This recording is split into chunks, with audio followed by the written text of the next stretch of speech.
The 50 series GPUs were announced at CES a couple weeks ago, and the 5090 is dropping as I'm recording this video. The 5090 is releasing with a $2,000 price tag and is only going to be inflated by scalpers, so hopefully we learn something from the 40 series and maybe put in some preventative measures. Looking at the tech, it boasts an impressive 92 million transistors, 32 gigabytes of VRAM, and 3400 AI TOPS. If you don't know what AI TOPS are, which I didn't before researching the 50 series GPUs, it stands for trillions of processes per second, which basically dictates how many computational processes and problems your GPU is able to output per second. This is all in comparison to the 4090's 76 million transistors, 24 gigabytes of VRAM, and 1300 AI TOPS. Doing some iMath, that basically makes the 5090 25% better than the 4090 technologically.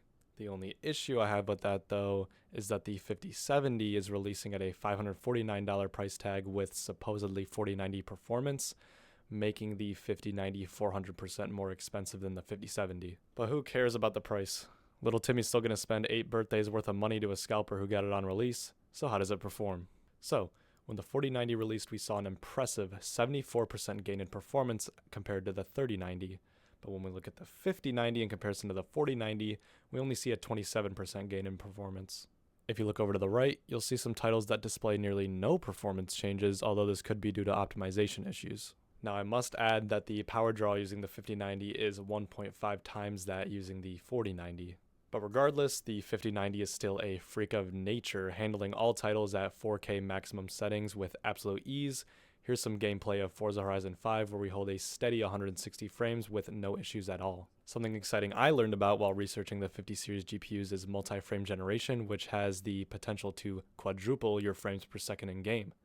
Actually, in game you'll be able to go into your settings and decide whether you want 2 to 4x frame generation. But I have seen some clips where there's a little bit of artificial lag where the AI means to generate frames, but it kind of tears and leaves a shadow behind of the object that is supposed to be moving. Circling back to the power draw of the 5090, it is substantial, but it does hold low temperatures, sitting at low 70s, and people thought that the smaller cooling fan was going to be an issue, but it's actually very quiet. So, if you're an average consumer like myself, I don't think I would go splurge on a 5090. The 5070 is pretty promising due to its price tag and then the performance promises. But if you're a content creator or someone that works on computers professionally, then yeah, go get a 5090. It's only going to make your processes not only faster, but also smoother. And to the scalpers that stayed till the end of this video, stay away from my GPUs. Anyways, guys, if you haven't already, go subscribe so that I can get myself a 5090, and go follow my TikTok. I just ran about all tech-related things. Bye.